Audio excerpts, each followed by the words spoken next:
All right. Folks, I think the longer we live, the more we understand. In one way, it is a big world, and we know we have a big God. But it also, in many ways, is a small world because we think about the things that we hear. We used to say on the 6 o'clock news, now it's all the time around us, and areas of concern around the country, around the world. And we know that part of our strong history as Baptists has been missional people, is that we have taken great pride in having folks on the front lines of ministry all over the world. And we've done so much through our cooperative efforts over the years. But it's also special when you've got individual relationships with folks in different places. And I still continue to be just awe-inspired that when I hear of things on the news and what's going on, and then to understand, hey, we have a presence there, or I know somebody there, or I'm connected through our denominational work, or through individual ministry friends. It's an amazing thing. But beginning a year ago next month, when the forces from Russia began attacking Ukraine, we just, I don't know about you, but I just kind of stood in awe, in not the good sense of that word, about what was going on. Because like most of you, I'm a child of the 60s and 70s, and I always believed that, after we grew up in the shadow of a world war, that certainly the world would have learned its lesson about naked aggression and its price, and that we would be on an upward path as a people. That's ever the optimist in me. And we know it's not so. And we see bits and pieces here and there. We see pictures, we hear reports of the carnage and the impact on the lives of the people of Ukraine, the nation collectively, but the people individually. I don't think we could have imagined when this thing started that we would have one of our own who would be a firsthand participant in helping to heal and to work in the hardest of situations over there. So when our brother David White, who many of you know has a history as a military chaplain, as a hospital chaplain with the VA, had the opportunity to go and to share words of help with ministers and their families there on the front lines, I was so proud that he said, yes, I'll do that. And proud that Paula said, well, while you go do that, I'll hold the fort down. Which I'm not sure which one of y'all may have had the harder job at that. It's oftentimes it is tough here. But I'm so pleased tonight that David's going to come and just share with us a firsthand account of his experience there, what he observed, what he saw, what he felt, the difference that was made. And then after he finishes the time of sharing a presentation, we will have time where you can ask questions, and we'll just kind of see where the conversation takes us. So, David, thank you for being willing to go while we could hold the rope what best we could with prayer on this end. And we're looking forward to hearing from you tonight, brother. And we're just going to turn you loose here at the stand.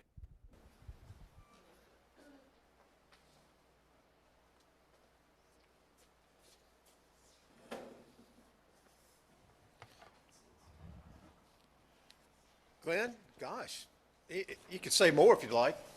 That's all yours. I appreciate hearing all that. I'm used up. Let's do some ground rules.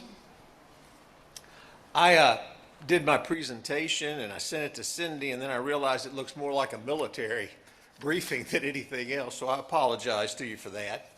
Also, I'm a profoundly creative person, and I enjoy spelling words differently than other people.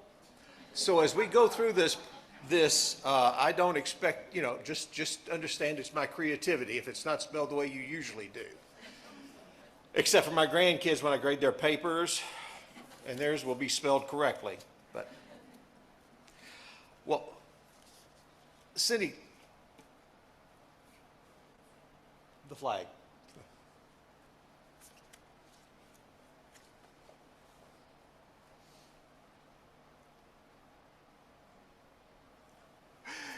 Why me?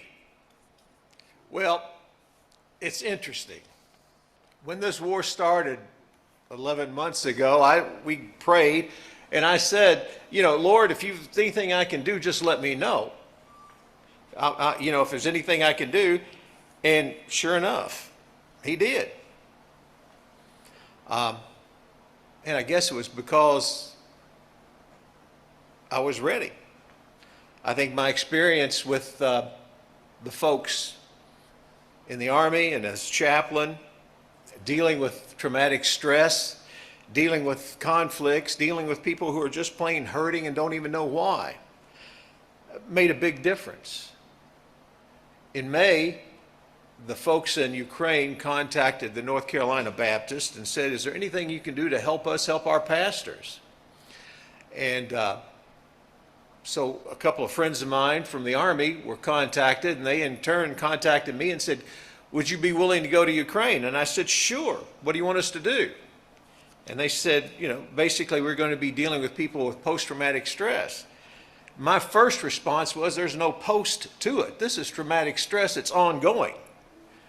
This war isn't over with by a long shot.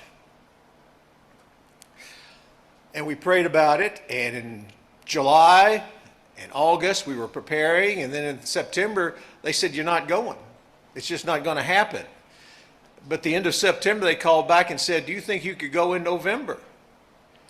And you know, I said, Paula, can we go in November? And she said, yes, you can.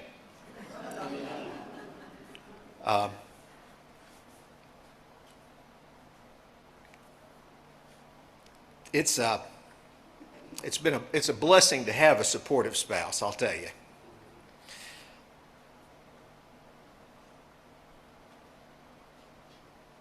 Dealing with soldiers from World War II and Korea, the new vets, we deal with PTSD. My father-in-law, after I got back from Iraq, shared with us the fact that he had had nightmares since World War II for over 50 years. He remembers driving his landing boats ashore at Guadalcanal, running over the Marines floating in the water.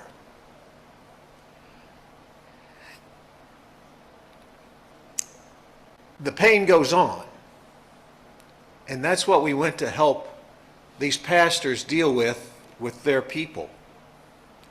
Because once this war is over with and the peace is signed, the war is still going to be there. It's going to hang on forever. Once you've been traumatized by war, it never goes away. Those of you who have had opportunities to serve in Korea, Vietnam, and beyond, you know exactly what I'm talking about. Ukraine. Next slide. One of the things about Ukraine that amazed me was the resilience of the people. They're a tough bunch. And living in that country, I can understand why. There's a lot of good areas for farming. In fact, it's the breadbasket of Europe with the wheat they bring. But it's also a lot of rough areas.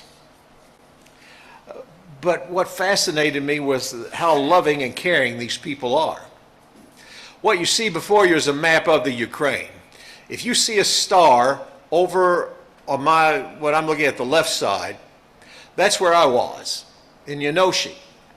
It's a little community not far from the Hungarian border. They really wouldn't let us go any further into the country. The State Department said, you ain't going. Fact is, they said, we really don't want you there to begin with. But we said, well, we're going to go, this is missions, and we're going to do it. The Lloyds of London, who insures all missionaries, said you can go, but you can't get any further than 60 miles from the border, the Hungarian border. And so that's where we hung out, in that Hungarian border, near the Hungarian border. One thing about being old soldiers is that we knew folks who knew folks. And one of the folks looking out for us was the Special Operations out of Fort Bragg. We had a couple of friends there who said, well, you know, if we have anybody in the area just visiting, we'll ask them to come by and see you, if anything should happen. Thankfully, nothing happened, but there were people there looking out for us. And that was very gratitude. We're very grateful for that, because our lights would go out just about every day because of the power shortages caused by the Russians and their rockets and the bombing that was not within our 60 miles, but close enough that made people nervous. We stayed at a little hotel, and the people there were very gracious and caring for us. They made sure that everyone in our conference was well taken care of at our conference. The interesting thing is, after we left, we knew the people were very faithful for going to church. They attended the Orthodox Church. After we left, we found out that this hotel in March and April had opened itself up for the refugees, providing beds and food and bathing areas and washing for the refugees as they came through at no cost, feeding them because it was their people taking care of them. It was the Christ within them working. Let me have the next slide, Cindy, please. The thing about Ukraine is these people have a resiliency that I envy. You cannot defeat a people. You cannot defeat a people who will steal Russian tanks and armored vehicles with their tractors. They left them on the side of the road. These farmers hooked their chains up to these armored vehicles, to these tanks, and they pulled them home. You don't defeat a spirit like that. And that's the folks we're dealing with, the folks we got to minister to over there. Next one, please. Ukraine has a history of being Baptist more than we have. Roger Williams came to this country in 1630. He's known as our first Baptist. The Anabaptists came to the Ukraine in the 1600s, about 1620. They've been there forming a Baptist union since then. Formally, by the 1900s, there was a Baptist Union of Ukraine. When the USSR came in, they took over the country and said there would be no more churches. But the Baptists went underground, and we stayed. When the USSR disbanded in 1989, the Baptists popped up again, and there were all kinds of churches in the area. In about 1995, 96, they had the Religious Freedom Act in Ukraine, said everybody can have churches. We have religious liberty. That's a big deal, to have religious liberty. Because when the Russians come into the cities, as they have destroyed the churches. In one town alone, 6 ministers were killed because they stood up against it. They allied with the Baptist Union of Russia in the year 2020. This is significant because they work together for the Christ. They work together for the Christ, having camps for children, having evangelistic services together so that the Christ could be extolled. He could be shared. In 2022, that relationship was severed because the Russians followed Putin and thought the Ukrainians were the ones in the trouble. And we would have the pastors come and share that, I worked with these people. We created these camps. We planned these projects, getting our kids doing this together so that we could grow and learn. And they won't even listen to me. They say we're wrong. And I said, look at what you're doing in my country. interesting. It's frightening to think how that can happen, isn't it?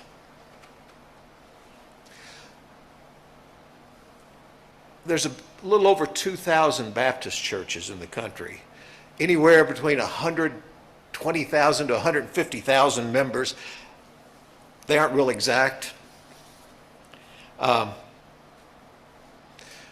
There's 2,000 ordained ministers in the area, and there's 2 seminaries, one at Kiev and one at Lviv. These seminaries opened themselves up to take care of refugees.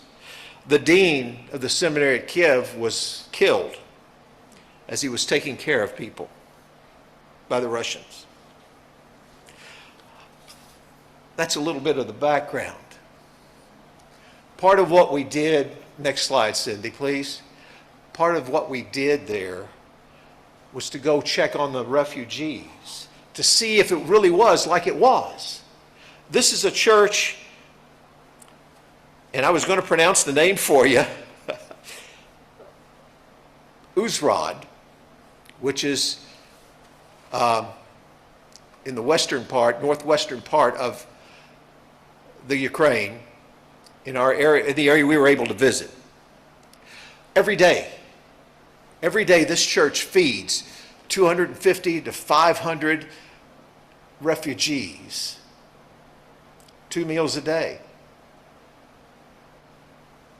Every day these people walk from all over, from staying in schools where they're sleeping on mattresses on the floor to wherever they're staying, in tents, coming in to eat and to hear a little bit of the gospel.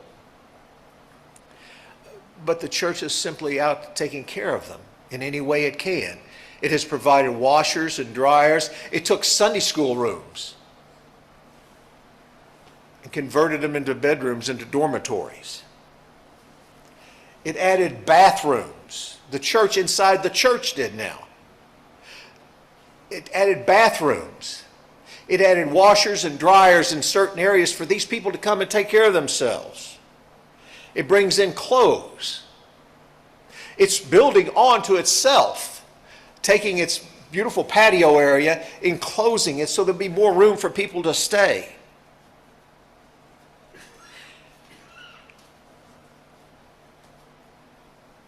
As we look out in this crowd, you see people waiting, you see elderly.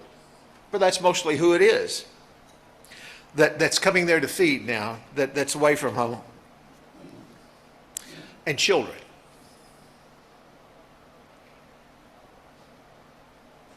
People who are the neediest are the ones who are hurt the worst, it seems.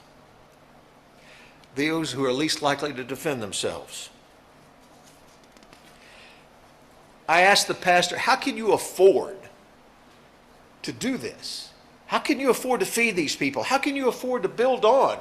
How can you afford to change your church? Where's the money coming from? His answer was, how can we afford not to do it? How about that for a ministry? How can you afford not to do it?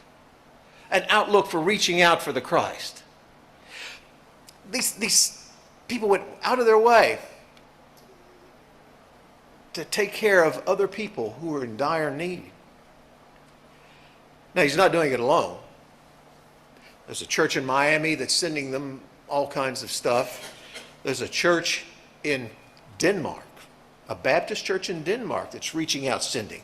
There's a Baptist church in Australia that's sending to take care because the need is so great. So the church is doing what it needs to do for the children of Christ. We ate there. We ate one of the meals with this group. And when I watched them, as they were getting ready, as they were coming in, as they were walking in, and looking at these people, and thinking, I was ashamed of myself for all that we had, for all that we have. And these people literally have it all taken from them. And I was watching them eat, and I thought, I can't eat this food. We'll go buy something somewhere later. I said, this is what these people are eating on. This is what they're living on. And the pastor said, no, you've got to eat with them. You got to be there. You got to be in the midst of them. And listen to the stories. They want to go home. They were telling us how things are going. The government gives them the money, but it's enough to pay rent in a little apartment. It's not enough to feed them. So they come to the church that feeds them. And these couples said, we've lived here 50 years and our home is gone, but we want to go home again. We've been there, we raised our babies at that place. Had them grow up. We got to go back. And the sad part is their homes really aren't there anymore.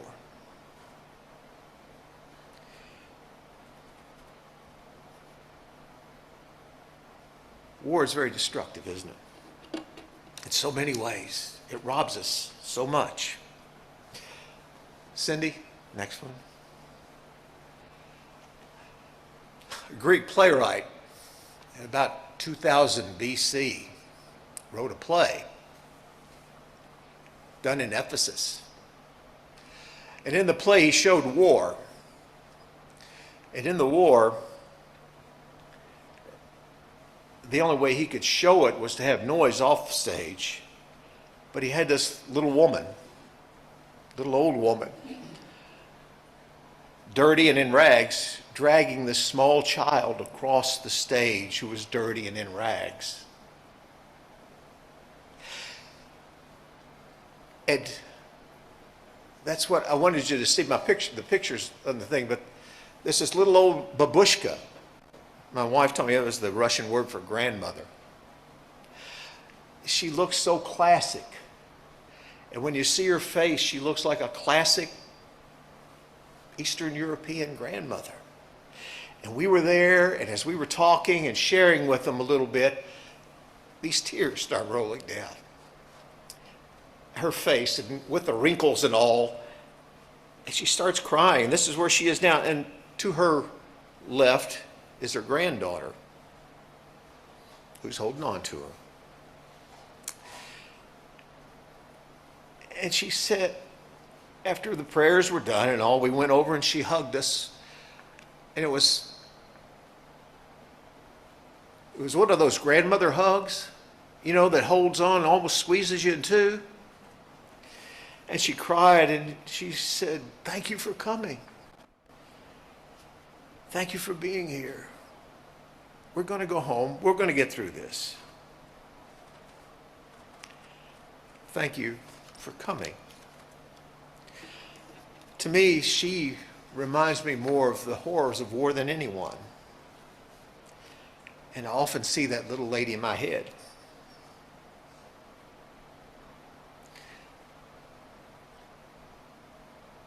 And I think how tough she is. Cindy. One of the things that we discovered is we can't do nothing without our translators. This is Slava, my translator, his wife, and his 3 or 4-year-old son, who is a 3 or 4-year-old boy. He is just as wild. Slava is 28. He lived up north. His home is no more. He has no home. And what he does, he's looking for a new place to be.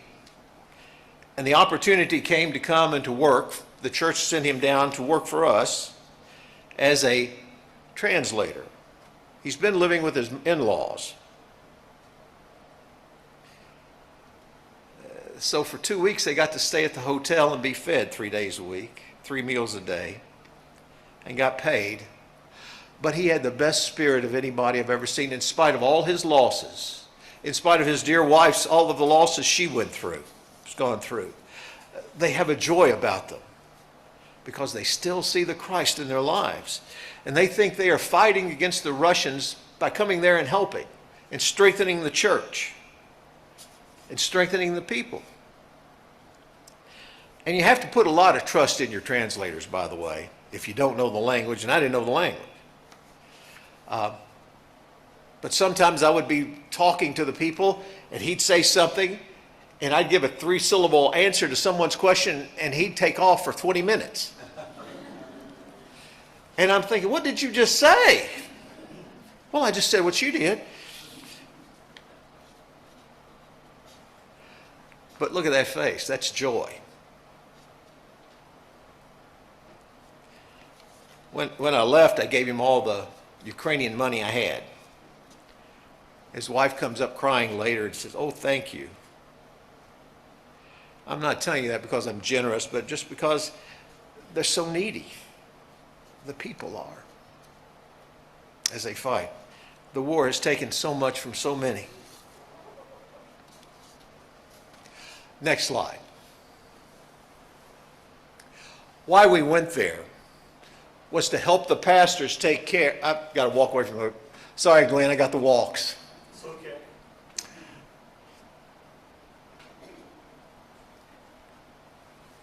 To help pastors deal with traumatic stress, I'm going to call it.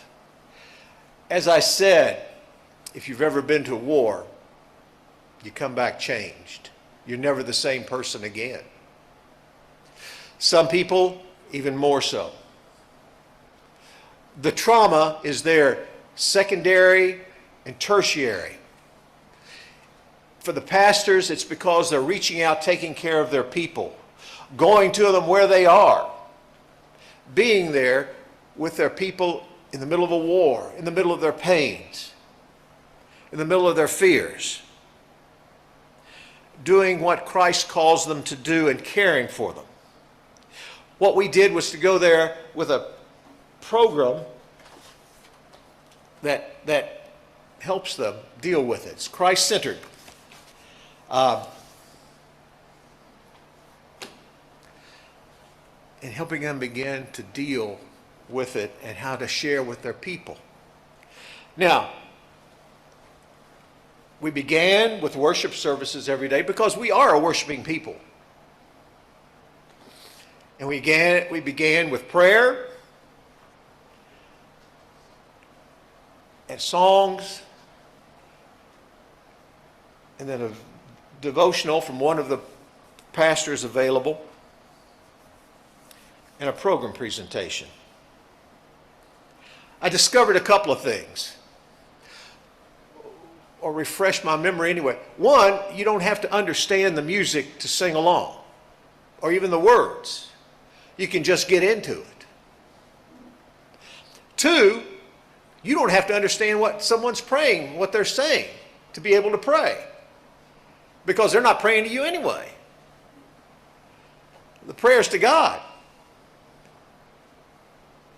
Why I'm bringing that up is because we were able to be together, to be one. We used to sing, "We are one in the Spirit, we are one in the Lord." We discovered that as we were there with these guys. We had 4 four-day sessions. We divided men and women because in Ukraine, pastors are men.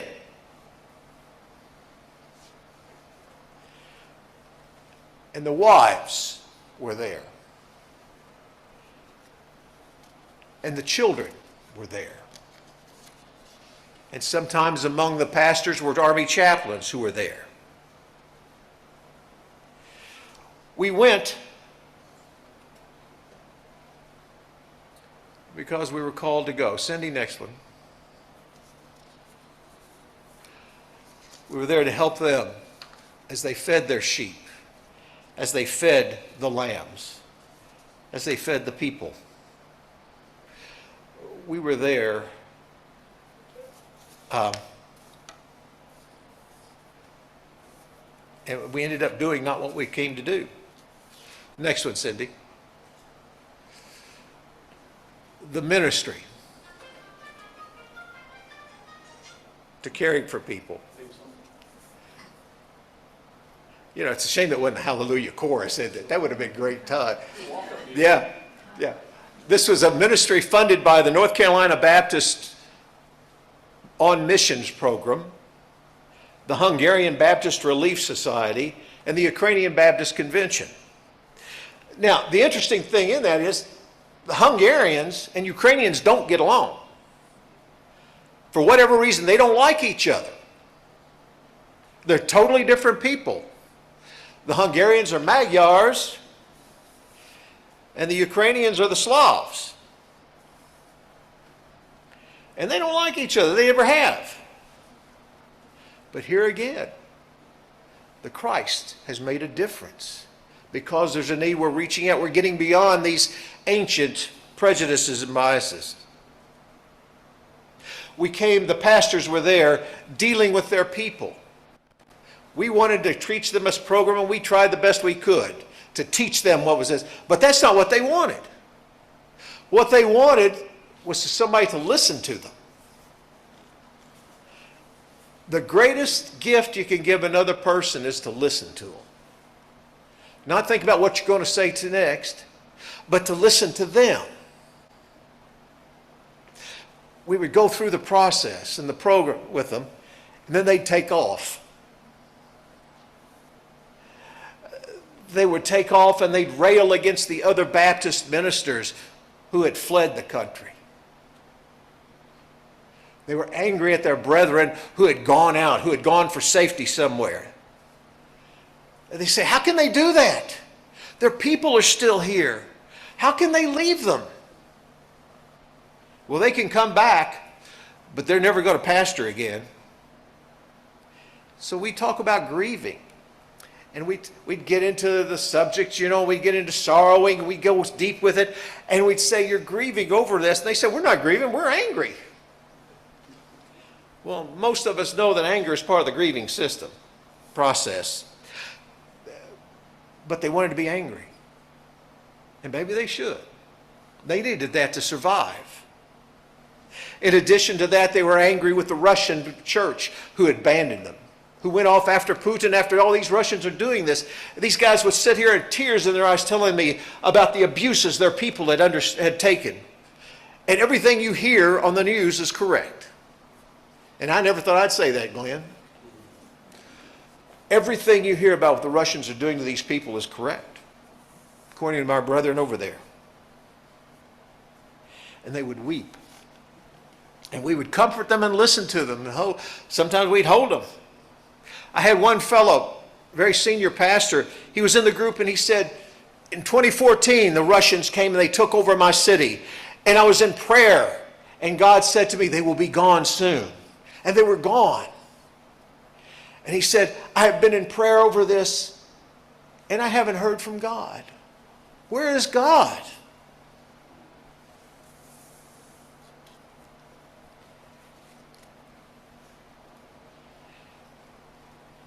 We can say intellectually, well, God is present. But sometimes when we're by ourselves, we kind of wonder, don't we?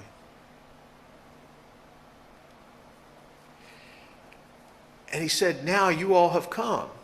Now, you all is a southern term. I'm sure there's an Ukrainian equivalent to you all. I don't know what it is. But anyway, you have come. Maybe God is listening. Brothers and sisters, let me tell you, if you want to think about something humbling, you think about that.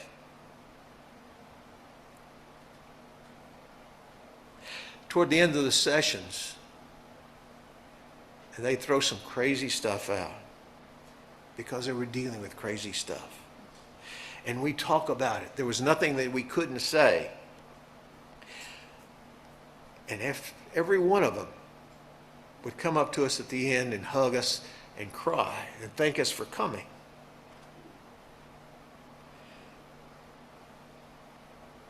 Thank us for giving up our holiday, our Thanksgiving. How they knew about that, I don't know, but they did.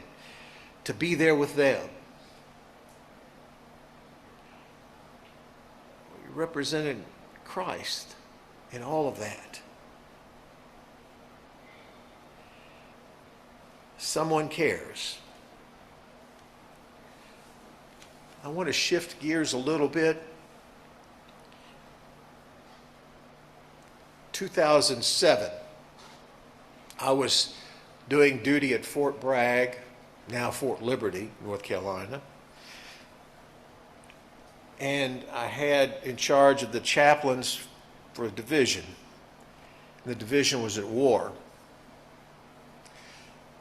And death notifications would come in. And no, there were not telegrams. They were sent to us, and we made the notification. And to do that, you had to get out early in the morning because people get on the internet and send messages home. So-and-so was killed.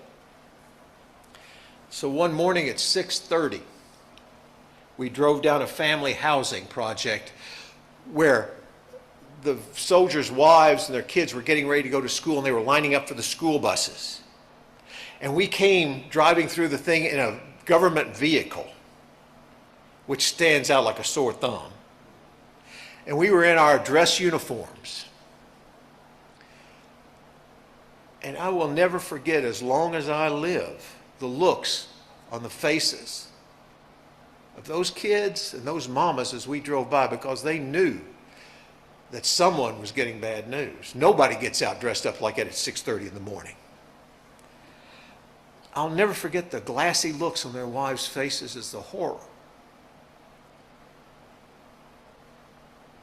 of, is it for me? Is it for somebody else in my know? Who's getting the bad news? I bring that up because I want you to know that's the look on the eyes of the wives of the pastors who had come. A bad thing, a negative thing, a sad part of our society is that ministers rarely have someone they can talk to and share with in their lives, to share the really gut feelings and stuff. It just doesn't happen. But what I never realized was even worse, that pastors' wives don't have that. These women were supporting their husbands who were caring for their congregations who were at war.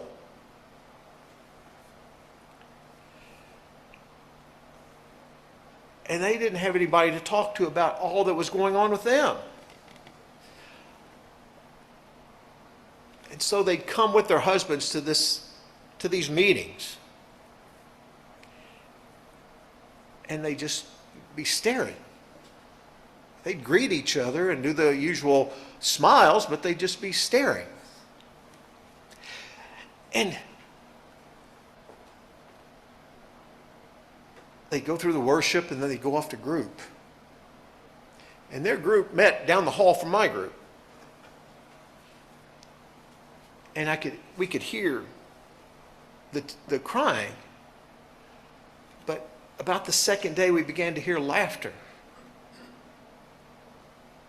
as they discovered that they actually do have people they can share with, and things they can share that are common, and that no one's going to judge them or decide well, you're not Christian enough, whatever on earth that means. That you're just a human being too, like the rest of us, and that it's okay to be you.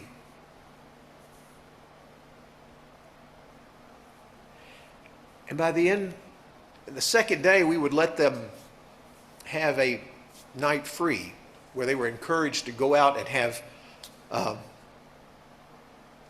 husband and wife time. And near us were these mineral springs. And they'd go to these mineral springs. And then the next morning, there was joy again, because they had a normal life for a while, that there is hope. We're going to get through this.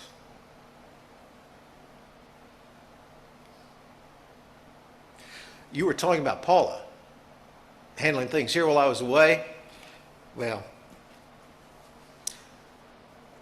she's a tough little woman. She's done that 2 other times when I was away for extended periods. God is such a good. These people found joy just by the few days we were there and the teachings we were able to give them, and let them know it's okay to be a human being again. It's okay to hurt. Not pleasant, but it's okay. It's normal. they were given books to take back to share with their people. One of the things that we did not do that I wish we had done was to provide a program for the children. First, we didn't know children would be brought. We never thought it all the way through. If you take a husband and a wife in a war area and bring them, what are they going to do with their kids? Leave them home? Of course not. We never thought about that. Next time there will be care for the children, be programs for the children, and there will be a next time.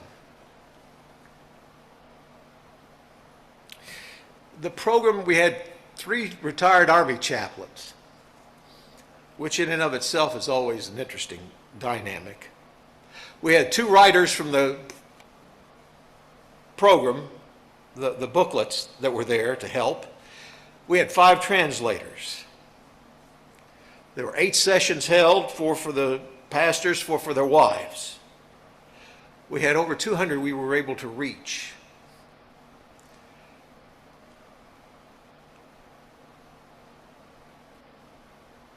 And we needed to do more.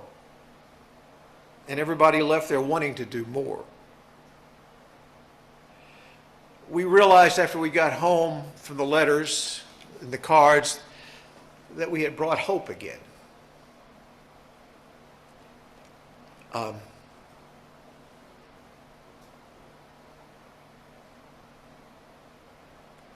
so we were blessed. And we blessed them. It shouldn't have happened because there were too many variables and too many different dynamics.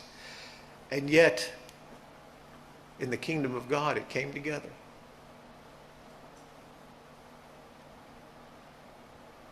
Thank you all for listening. Would I go again? You doggone right I would. Next time I'd take Miss Paula. Any questions? How long were you there? 3 weeks. That was easy, thank you. It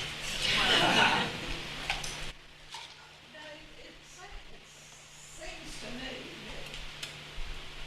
that these pastors are busy taking care of the people, and I'm just wondering, it sounds to me like they need someone to take care of them on a regular basis.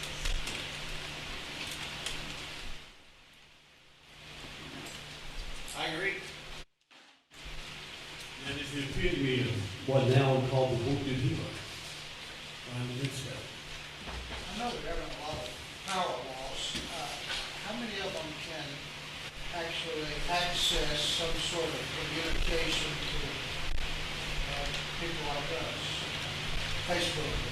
Off and on. Most of them can, off and on, but I can't answer that question really completely. They do have Facebook, and we don't have Facebook. And they said, well, we want to contact you on Facebook. They said, well, you can't do it because we don't do that. So evidently they do have, more of the younger ones do. You know, we had pastors from young men to people as ancient as Glenn is. Oh. Yeah.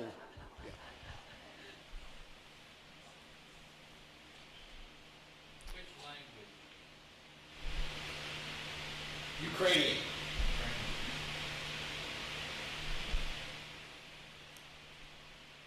I didn't know they had their own language either, so I had to study it up. I thought it might have been Serbo-Croatian, because that's in a lot of that area. Well, in the area where I was in 2005, Russian was. Yeah, and there are a lot of churches that spoke Russian, but not anymore. They will not, you know, they don't speak Russian. They blotted it out now because of what's happened. Yeah. But there were Russian, Ukrainian churches, but not anymore. Thanks for bringing that up, Don.